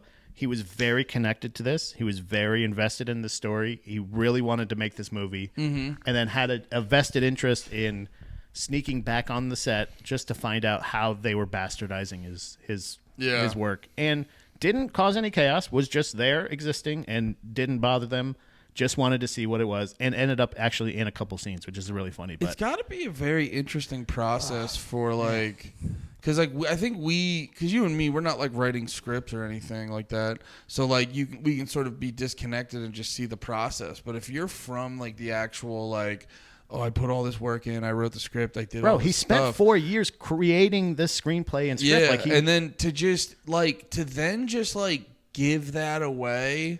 Offer it first to somebody else, then go, all right, you can direct. Or not like, give it away, but it get taken from you. Take it from him, yeah. It'd be like if, I don't know, it'd be like if like 3 other dudes were like, oh, we're doing panties in the mouth now. Yeah. But they're like, no, this is panties in the mouth though. And I'm like, no, you're not. Yeah. And I'd watch it's not what I had. The white guy would never say anything racist to the black guys. I go, you're not doing it right. This is my art. Yeah, it's not horny enough. Stop it. But can I share with you one of my favorite behind the scenes clips? Absolutely. Okay, We'll close on this. It's like a minute long. It's not too long. Let me bring it up here. It's from this is rare footage of Marlon Brando having a rest after filming Island of Dr. Moreau.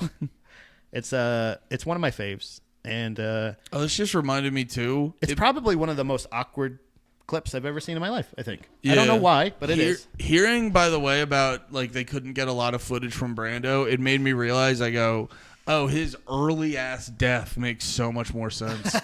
He dies like you got Brando in the movie. He dies kind of. It didn't feel right when he died, how he died. Yeah, but still, even like Apocalypse Now, where they only had him for like 3 weeks or whatever it was. Like, I'm assuming that's probably what it is. But considering, it's still pretty amazing what they made. But here's one of my favorites from behind the scenes. Go on now.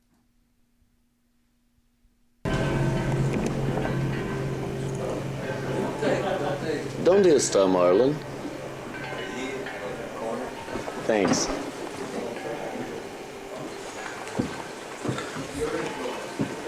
Was he in the hammock? Of course he's in the hammock. He can't get out of the hammock. He's stuck. Look at that fat bastard. He looks like What's Homer your in the earliest movie. childhood memory?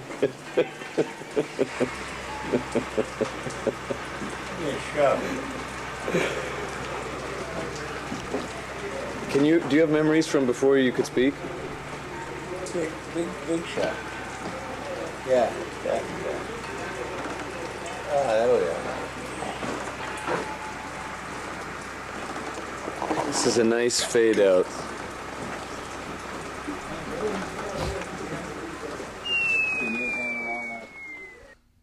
What did he say? Did you know? Not gibberish. You know who was filming? Gibberish. That's Val Kilmer. Oh, really? That's why it wasn't a very fun clip. He doesn't like him. Oh, so he wasn't saying anything. Yeah, it was really funny in the clip. You could hear the like laughter. Yeah. He was trying to be like, "That's Marlon Brando," and I was like, "Oh, that's the most forced laughter I've ever heard." Brother, that is crazy. That was an excerpt from the documentary Val. Yeah, I think, and that was footage of Val Kilmer. I don't know what that was. I'm curious to watch that. Yeah, I forgot about that Doc Val. I'm curious to watch that now, being like, did Hollywood forgive Val Kilmer?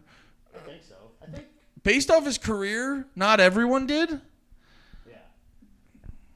I think no matter what, though, I think there's still like, I don't know. I think I get it though. Nobody wants to disrespect like the dead. Like it's so funny though that that even somebody like Marlon Brando still totally gets shit for being a dickhead on like he is as remembered for being a dick as he was his work. Whereas like as they're dying, like when Val Kilmer gets all sick and he has that weird he has throat cancer and all this other shit, and they're just like, oh, remember Val Kilmer's work and all this. Like if they're still, I think once they die, I think it's like 50-50. Yeah. So like I don't think necessarily Brando or Val Kilmer like tarnished their legacy.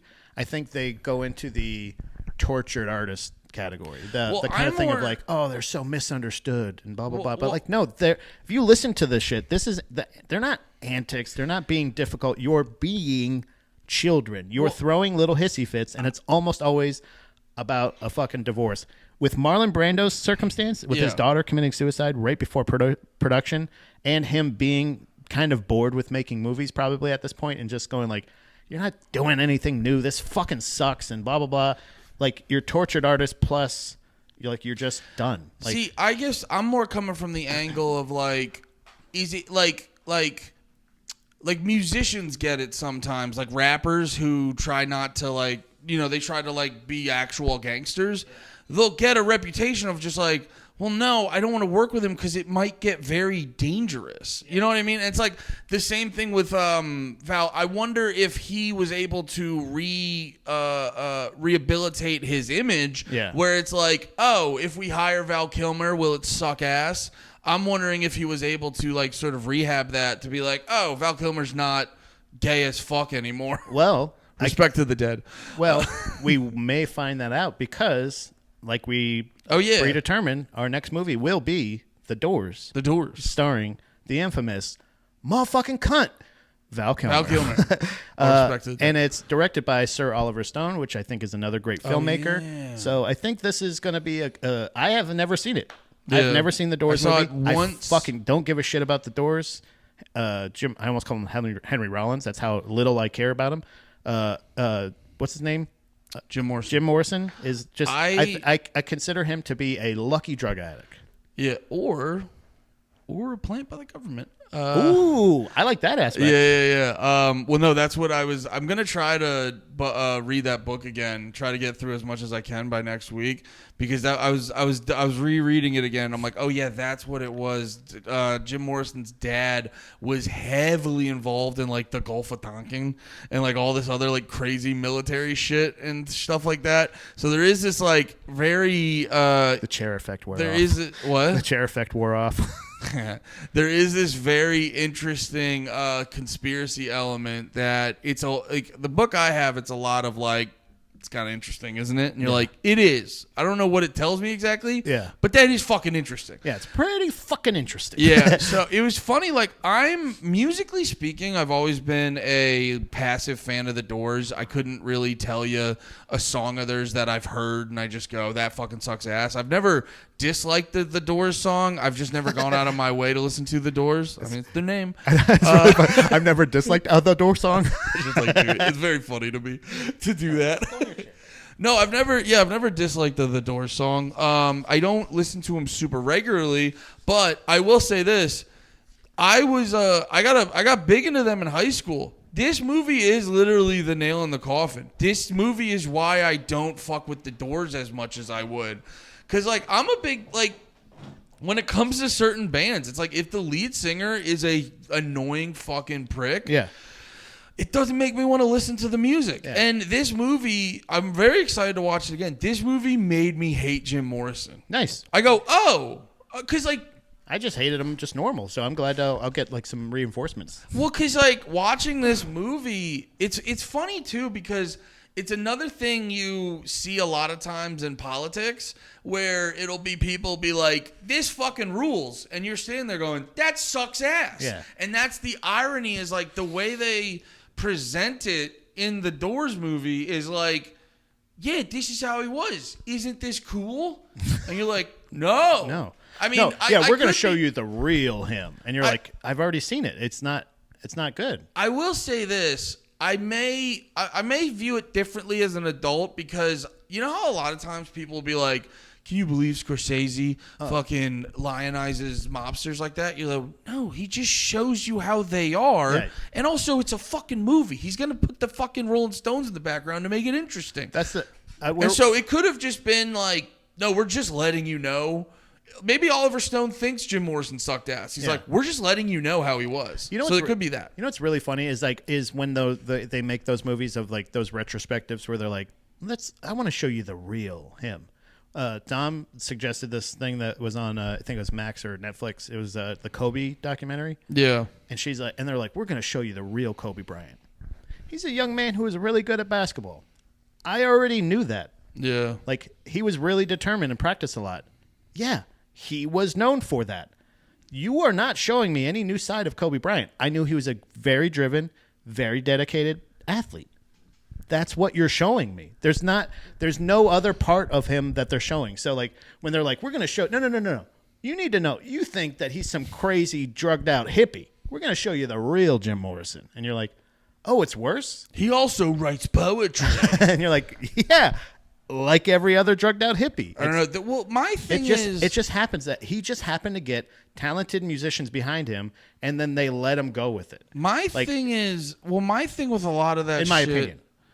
I mean, no, that's a huge part of it, too. Yeah. Because, and this goes back to the conspiracy thing. It's just like, yeah, it's just guy, Jim Morrison. His dad was high up in the military. Jim Morrison just never really was involved in music ever. Yeah. And now he's in this band. And you know what was funny is like, the Doors, you said very talented band. It's very true. The Doors there'd be times, props to their keyboard player. Yeah. I never realized this for the longest time. They never had a bassist. The keyboardist would play bass, and sometimes Jim Morrison would be too drunk, wouldn't show up to shows. So the keyboardist would be playing the bass part, playing the melody. Actually, I think I have that reversed. Playing the melody, and then covering for Morrison on vocals. Yeah, and that's what I'm saying is like, if you know how like you cut to certain people like dancing in a crowd at Woodstock and you just kind of fucking stupid hippies. Now take one of them, put them on stage and put a spotlight on them, and then you're like, wow, what a prolific artist. Yeah, like I'm the Wizard King. You listen to The Bonfire a lot, right? Yeah. You probably heard Big J make this point because I've heard him too make it where it's like he's like, yeah, a lot of these dudes are just like crooners. Yeah, you know what I mean. And now, granted, Morrison did have some big moments here and there, but also. We can all sing "Light My Fire" the first half at least. Light my fire. I get it. Yeah. That's the pre. What is it? Review. We're gonna do. That's the preview. I'm sorry. I'm just remembering. I said pre-review, and that's what I meant to say. But it's also understand. I'm gonna try to organize my thoughts and maybe do some. Well, yeah, but it's fine. No one's mad about it. No one's arguing it. I was literally about to say no. You're like, wait, never mind. I mean, like, no, you. Well, I always strike that from the record. Will you ever have that, by the way, where someone will be like, do you feel this way? And they'll be like, but they'll frame it in a way where they're like, you're gonna be mad at me, and you're like. Oh, yeah, no. Like, I've said that before with people. I go, you did really bad. I'm not mad about it. Yeah. You just didn't do a good job. Yeah. I'm going to try to, like, be better about organizing my thoughts and maybe taking notes on the conspiracy angle because with this era of music, there's actually way more conspiracy shit there than you'd think. Yeah. And so I'm going to try my best to really bring that to the conversation next week. So... Movie month, probably one of my favorite months in podcasting. It's really opened my eyes to what I love and what I care about. It's honestly provided me a shift because I was telling you, like in the beginning of the episode, like conspiracies and things weren't fun for me in the same type of way. Yeah.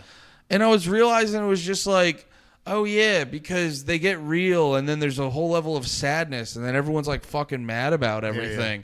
And I'm just like, movie month is really opening something up inside of me. Yeah, and I'm open for all you guys. Well, we might continue to do it. We were talking about adding an album per show for Drag the Lake. Oh yeah, I wanna start doing that. That'll start up next week, but dragging the research era over to the lake. Yeah, but I do want to go because I do like what the research era brings out of you. So I do want to go wherever you want to go with this too. I'm fine. Well. Well, that was the other thing is we put it up to the chat last time. Nobody pounded off quite a bit, so we decided to do movie month. As of right now, our plans, I believe, are going to be the next month being Celebrity Death Month. Oh, yeah. That's what you said. Yeah. So I don't know if for sure, because that could even lead into, we could just do a real episode about Jim Morrison if we wanted, which would go into the conspiracies and shit.